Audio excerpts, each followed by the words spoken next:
Everybody, it is Saturday, February the 8th, 2025. Alfred Hitchcock famously said that for him, the cinema is not a slice of life, but a piece of cake.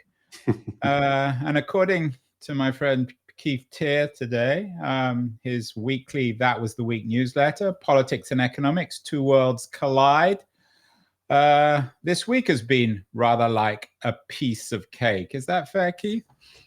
Yeah, well, I'm depicting the layers that make up society. And at the bottom of everything is economics. Obviously, economics drives human experience because without value and growth, there's nothing. But, politics sits on top of that. And that's where fights happen. And if the fights don't get resolved, you end up with wars. But as long as everything's stable, you get society and life. And this week, what we've seen is the breakdown of politics, and it beginning to impact society and life to the point where we're living in what you might think of as hysterical times. Yeah, I don't think there's any doubt about that. But the hysteria, the paranoia is obvious. Although Richard Hofstadter wrote a famous essay about that many years ago, so it's not new. I do want to question you. Firstly, it's a terrible photo, Keith. And why is it just Asian businessman with this cake? I don't know. Grok decided to serve me up Asian businessman. Who knows? So your piece of cake is an Asian piece of cake. So that's I'm sure someone will start complaining about the anti-Asian or pro-Asian bias of Grok. But your argument that economics is the base of a cake, you take as given. I'm not sure everyone would necessarily agree with that. Well, it deserves discussion. I mean, economics to me is, not a thing separate from human existence.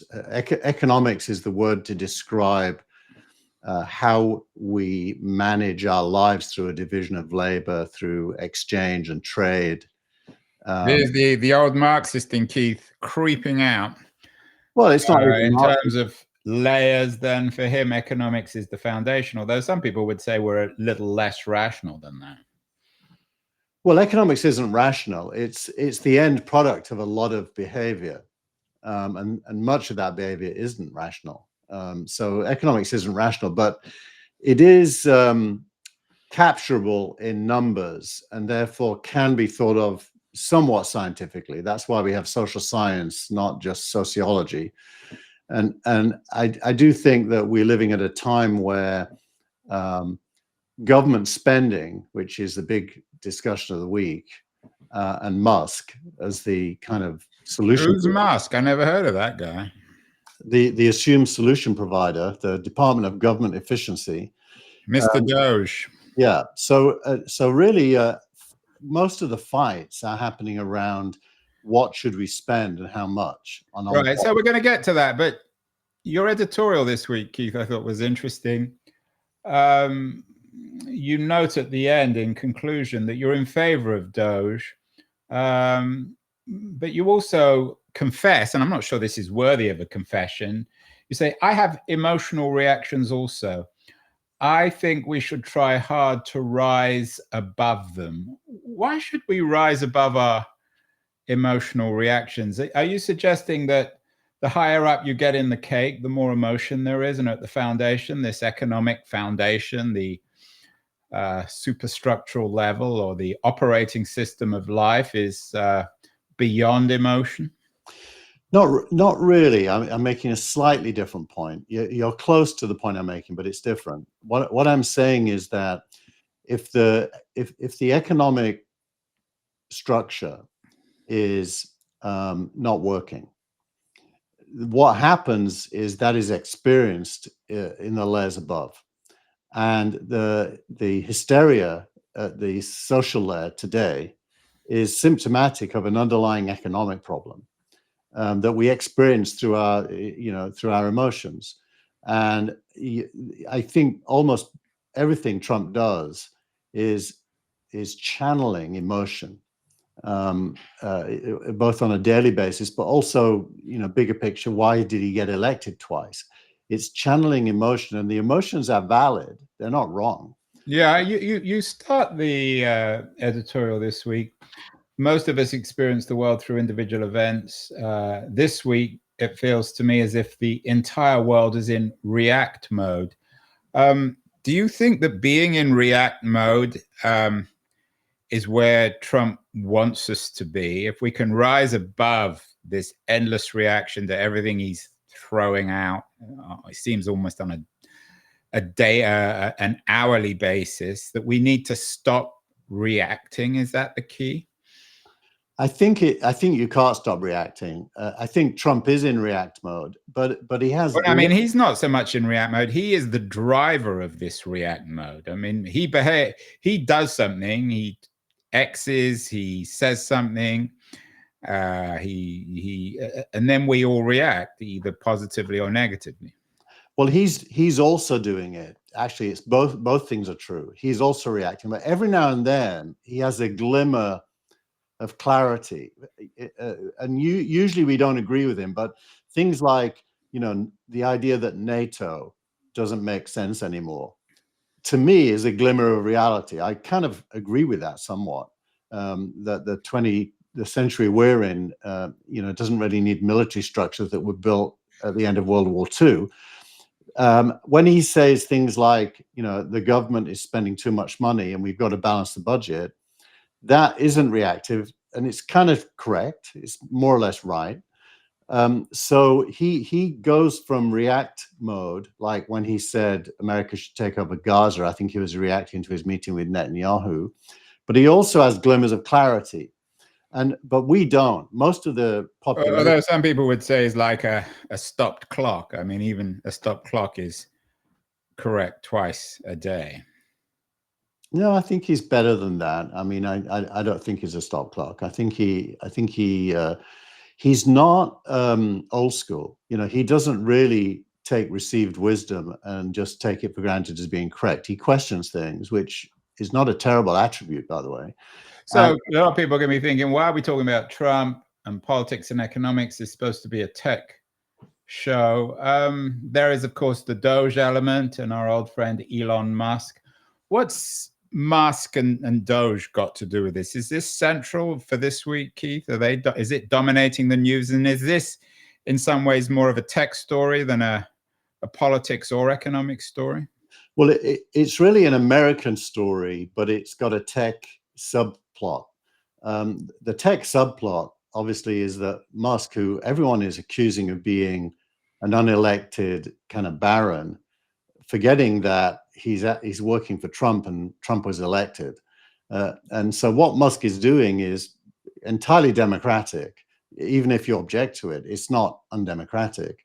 And Congress isn't stopping him. They would have the power to, but they're not. I'm not sure if that's the right word, maybe constitutional as opposed or legal as opposed to democratic. I don't think we know if it's constitutional, because I think that fight still has to be fought. And there is certainly a case that it isn't. But at least until somebody fights that fight, he's acting under the authority of an elected president. So it's pretty hard to say that he's some kind of renegade. And of course, people don't like what he's doing. That's the hysteria. Well, no, some people admire it. I mean, my understanding, and this is what makes it a tech story, is that he's replaying the X model that he used when he acquired Twitter, fired whatever it was, 80% of the people, came in like a maniac, threw a lot of stuff at the wall. Some of it stuck, some didn't. Is that a fair analysis? Was Twitter for Musk a dry run for Doge? There's certainly a lot of similarities. You're right, Andrew. It's interesting. This week it was announced that Twitter is now very profitable, and the debt holders were able to sell the debt this week for 97 cents on the dollar, which is close to being made whole. And so Twitter, despite all the turmoil, is now thriving. Although some people might say that profitability is a reflection of politics, but that's another story. Well, they're correlated. Nothing is separate, is it? Everything's interrelated. It's trying to figure out, as they say in AI, what the weights are. What are the key variables making things happen? Yeah, and coming back to layers, I like your metaphor of layers that you use for this week's newsletter. I mean, what Musk did at Twitter, for better or worse, was get rid of the layers. He did. I mean, he basically came in and destroyed the cake, didn't he, at X? Yeah. There's a good example this morning. The NIH announced that it's cutting research spending to Harvard and Yale and Johns Hopkins. It's reducing the administrative overhead allowed for research from 69% down to 15%. So exactly what you said, cutting out layers. I mean, I'm not saying I approve. I'm just saying that that's the appropriate metaphor, at least in his mind. And there was you'll see when we get to tweet of the week or post of the week. Musk is pretty confident that he's going to be deliver historical savings without negatively impacting government services. Well, he said it in 4 words. One wonders whether he's. So Keith and you and I don't agree on this. You're in favor of all this. You at the bottom, then you say, I am in favor of Doge. I thought I had to say that because well, you didn't have to. You could have said you were against it. Why are you in favor of it? I'm in favor of modernizing government and making it be able to deliver services better and cheaper. Well, no one would argue with that, but that doesn't mean that you have to be in favor of Doge. That's what Doge's job is. I mean, they don't have any other job. So you kind of have to be in favor of it. Now, I think I say that despite, on any given particular thing, I may have misgivings, but I don't have misgivings about the existence of Doge and its goal to cut government spending. And I would highly expect most of those savings come from either bureaucracy being let go or programs being defunded. That doesn't seem. Yeah, I mean, it goes back to sort of. I mean, it's like arguing against apple pie. Speaking of cakes and pies, I mean, no one's against excessive government spending, but that's a completely different thing from saying you're in favor of Doge, which has gone about cutting government spending in an incredibly aggressive and controversial way. So you approve, for example, of essentially the elimination of the USAID institution. Well, I'm not convinced it's going away, and I don't know enough about individual programs. Well, but you do say, Keith, in the editorial, you say, so the real issue becomes whether USAID is misusing taxpayer cash, which it clearly is. I'm no expert, but nor are you. I mean, nobody really quite knows. I mean, you can always find some misuse by some government agency of a few $100, but there's no proof one way or the other at the moment, is there? Any more than any other government agency. Yeah. Well, some of the stories coming out, Andrew, and I don't want to give them credibility because I don't know if they're true yet, but if they are true, they're very concerning. For example, how much of the money going to Ukraine has disappeared? Yeah, I don't know. There was a big story about Politico, which seemed, to me at least, misrepresented. You didn't put this link in the newsletter, but I was particularly taken by Nicholas Kristof's op-ed. Is one of the best op-ed, if not certainly on this issue, the best op-ed writer around, with the title, The World's Richest Men Take on the World's Poorest Children. I mean, whether or not there's some truth to the fact that USAID is misusing some funds, it's a shocking headline, and it's one that has some degree of truth in, because these are the world's richest men and they are taking on the world's poorest children, and those children have no control over these funds. I think if Musk was answering, he'd say that some of the poorest children in the world live in the United States, mainly in suburbs. They're mainly non-white. I doubt he would say that, but and his targets. For example, there's a pretty good chance the Department of Education, the federal one, gets closed down because U.S. education is not a federal service; it's local, and the money going into local schools. I don't think Musk is on fighting poor children mission. So that headline to me is just a very, very cheap shot. It's more symbolic of the hysteria of the moment that he wrote that. I don't agree. I don't think it's a cheap shot, especially coming from Christoph, because he knows his stuff as well as anyone. And secondly, the problem with what Musk is doing, even if in some of it may be well-intentioned, is it lends itself to this kind of headline. So it is terrible PR. At least for America and the rest of the world. Maybe he has a domestic constituency that likes these kind of headlines. I don't know. I think he would think of it as good PR. His whole point is America is wasting money on non-Americans. Yeah, right? And that's that you've summarized it. And what shocks me is for you as an internationalist, you seem to approve of that. I'm not really speaking the Keith Teare view of the world here. The Keith Teare view of the world is a post-nation state world, but we live in nation states, and it isn't unreasonable that a nation state wants to manage its budgets.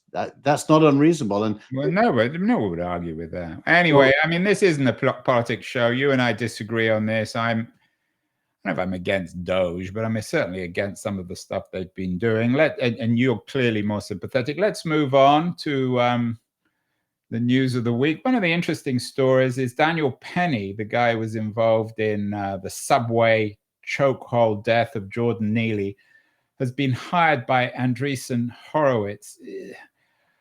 Is there an intention here just to upset or shock people here? Why are they doing this?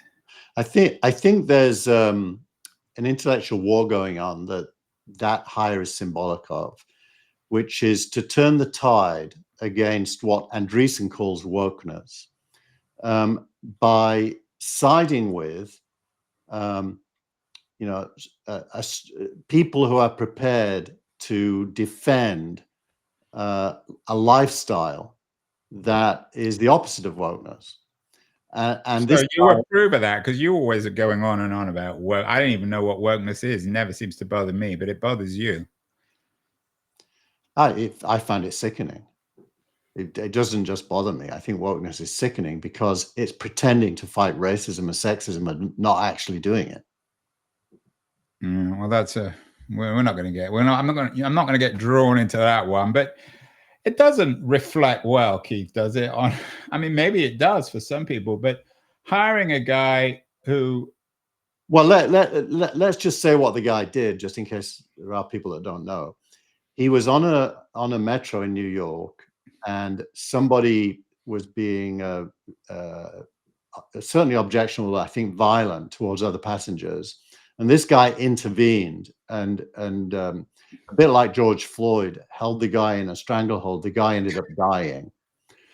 The courts found him not guilty of homicide, and he's become somewhat of a celebrity because. Right. I mean, it's as if the George Floyd killer, I can't remember his name, if he had got off, do you think Andreessen Horowitz would have hired him?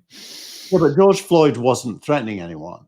So the killer was the aggressor. In this case, the person who died was the aggressor.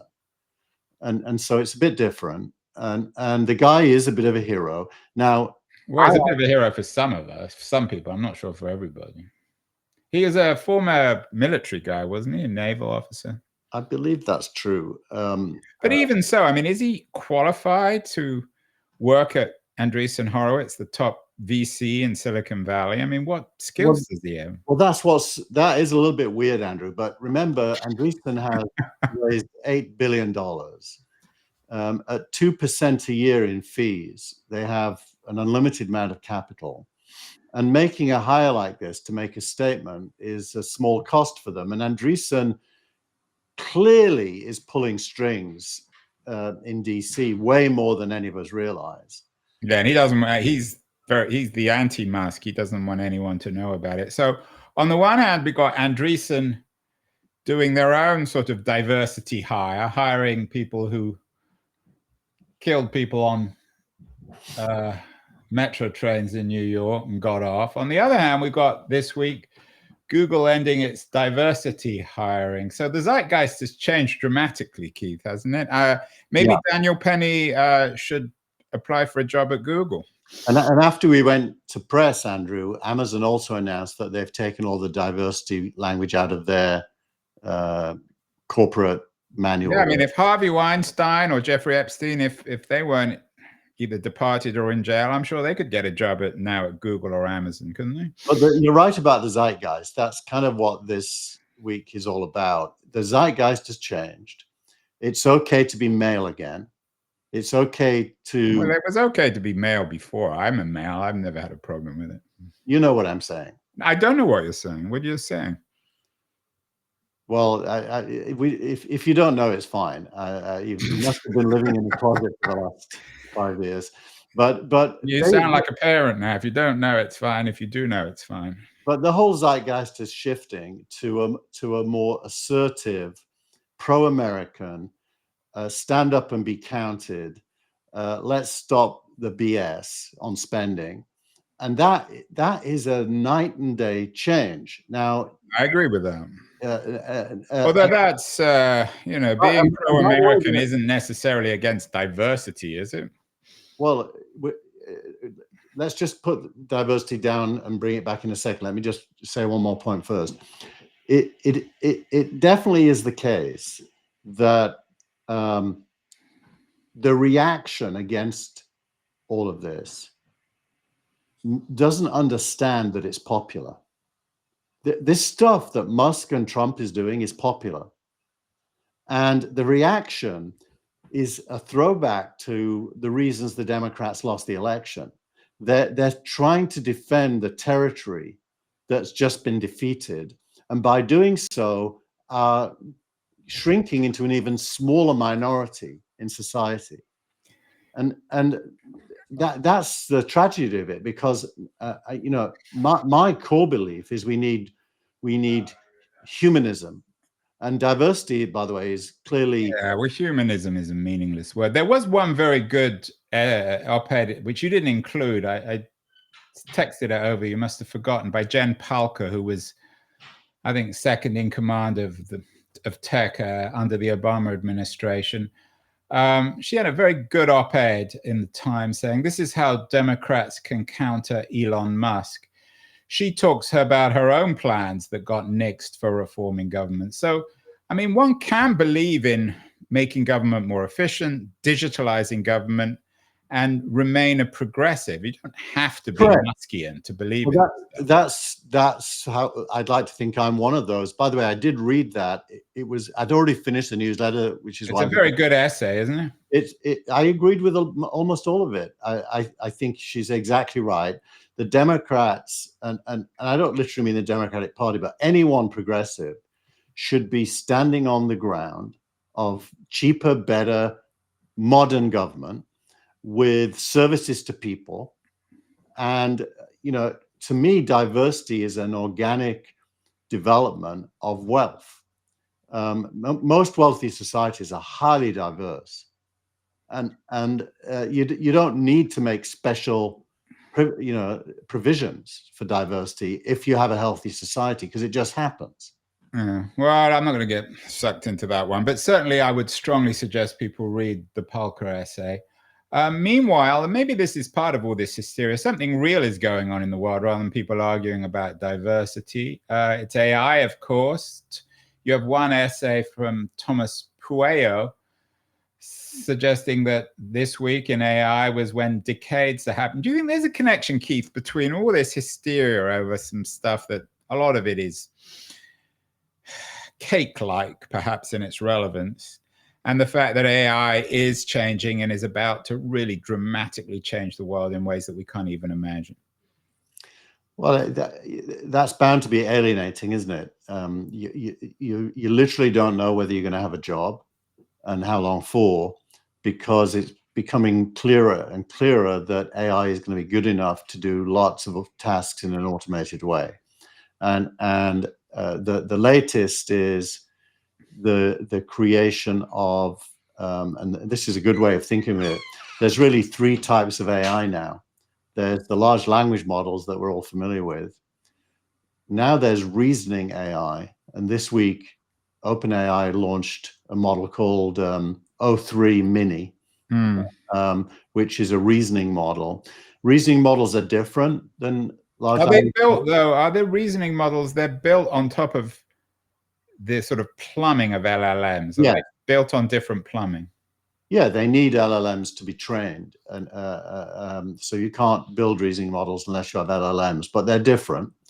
They do different things. They think as in they'll show you their train of thought and the conclusion. And then there are agent models. Agents not only think but act. So they can write to databases, send emails, build websites, and so on and so forth. So once you have that chain of the large language models, the reasoning models, and the ability to act, obviously you're getting very close to manipulating the real world, the digital real world for now. But back to my question. I mean, whilst we're all hysterically, and perhaps historically arguing about Cake and Musk and Doge, something really significant is happening in the background, which may be both a cause and a consequence of the other stuff. I think they're parallel. I don't think there's that much correlation, honestly, between them. But and I think of the two, the more important is what's going on with AI in terms of understanding how the future is going to play out. So I think they're parallel. I think some people may be aware and react to the AI stuff, but most of the reaction, I think, is in the political realm. Yeah, and back to your Cake then. Your politics and economics Cake. We have society on top of politics on top of economics. The base is economics. Where's AI in this? Is it? AI is at all levels, but it's mostly at the economic level today. I mean, the amount of money being saved by automation is already starting to kick in. One would imagine that Musk would be the first to ask the question how that could impact government by making things better and cheaper, but he doesn't seem to be doing that. Right. Well, Jen Pahlka does, though, and I agree strongly with her and you that's where progressives have to go rather than the hysteria over Musk and Trump. Yeah. One interesting piece of news this week, which proves you right and me wrong, not the first or the last time that will happen, is that Alex Kantrowitz has a piece about boom times for ChatGPT. I've always kind of written them off because I've always assumed there's too much of a circus around Altman. But clearly ChatGPT is doing very well, isn't it? Yeah, that if you read that article alongside the Andreessen Horowitz one about the success of what they call wrappers, WRAP, not RAP, it's basically making the point that the company that owns the user interface is going to be the big winner in revenue. So just having a large language model doesn't really give you anything. That's going to become commoditized. Having the way that people interact with large language models is going to be very valuable. It's interesting because I think Perplexity ends up being more valuable in that world as well. And you mean as an AI search engine? Yeah, exactly. And what does this tell us? I mean, this graph isn't particularly isn't particularly good news for Gemini or Anthropic or the other players in the game. Yeah, I think the good players, and I'd include DeepSeek in that now, will all grow, but OpenAI is far ahead. OpenAI is more like the Google of this stage of. Well, why are they so far ahead when you've said in the past and others have said that these products are commodified? Well, what does OpenAI have that the others don't? It has the usable layer that we human beings actually engage with and use to do things. More than Anthropic, I use Claude all the time. It seems very good to me. I also use Claude, but and I think it's best at some behaviors. That said, we're in a minority, Andrew. Most people are not using Claude; they're using OpenAI, and the fact that Apple built it in is a huge boost to it. So is this going to be like in the old days where everyone used Microsoft and everyone knew it wasn't the best product? No, I don't think so. Well, just to give you an example, I use AI for coding, and I've used Claude really since I started doing it. I've always used Claude. This week I switched to OpenAI's O3 model because it's better. Yeah. Well, the O3 model, as you say, is sort of built upon LLMs. It's a reasoning model, although you have to assume Anthropic will follow up with that. Well, it's certainly not going to be the last time we talk about AI. Certainly, even in February, let alone the rest of the year. Other interesting piece of news. The UK is ordering Apple to let it spy on users' encrypted accounts. But your interview of the week, or our interview of the week, is my interview with Ethan Zuckerman, a very distinguished internet analyst, activist, who had a piece in The Atlantic about America no longer being the home of the free internet. So it's not just the UK, it's America in particular. And Zuckerman, I really like and admire. I mean, he's very explicit in his critique of America's attempt to ban TikTok, and he also warns that this may play out also in terms of DeepSeek. Yeah, exactly. I mean, this goes back to economics and politics and society. Economics is global, politics is national and local, and society is certainly local. And what happens is when the local people at the political and societal level try to control things, they usually fail, by the way, because economics is global and technology protocols tend to also be global. Getting control is hard. And so that Apple story, Apple hasn't said yes, and it won't. And therefore, but it's convenient, but Apple never says yes, and it's always convenient for it, isn't it? Well, that has consequences. What the consequence will be that the UK won't have the full iCloud that Apple gives to us in America. And so when nation states require things that give them spying capabilities, and companies which are not, UK specific say no, the UK loses, and every nation will lose in the face of. Well, UK users use. I'm not sure UK loses. Well, it will lose because UK users today, for example, O3 is not shipped in the UK or Europe because regulatory approval is required prior to shipping. We're all using it already. So you're a no hold bars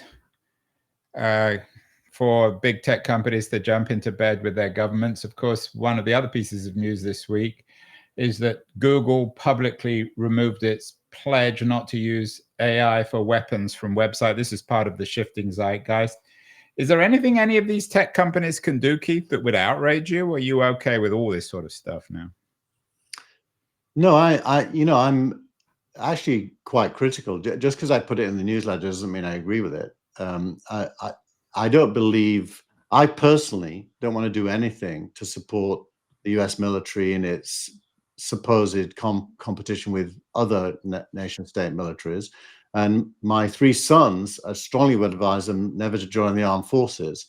So my personal point of view, I am a globalist through and through, but I'm documenting and charting the rise of nationalism, the cooperation between tech and national interest, and it's pretty self-evident, right? Yeah, it's astonishing that in the same week that Google, which is the quintessential, as some people might say, woke big tech company, ended diversity and removed its pledge not to use AI. It's interesting. It's been quite a week, or certainly quite a couple of months, Keith. And much more will happen over the next few weeks. Let's move on to our startup of the week, Deel. Fairly non-controversial in a controversial week. Tell us about Deel, why they're interesting. Yeah, Deel's a fintech company, a very popular fintech company, and it just raised a massive amount of money to undermine the incumbents in banking and money flows. So it was a pretty easy choice. Who are the incumbents? Who are they going after? Bank of America, Wells Fargo, people like that. Not hard. Those are, talk about dinosaurs, right? Yeah, exactly. Very. And what does Deel do? It basically does fintech-based banking for businesses mainly, and one of the big things is payment, for example. Yeah, so according to TechCrunch, it helps businesses globally hire, manage, and pay employees. Is that, though, a bank business? Isn't that more of an HR play? It's a middleman. You could say middleman now, Keith. You used to have to say middlewoman.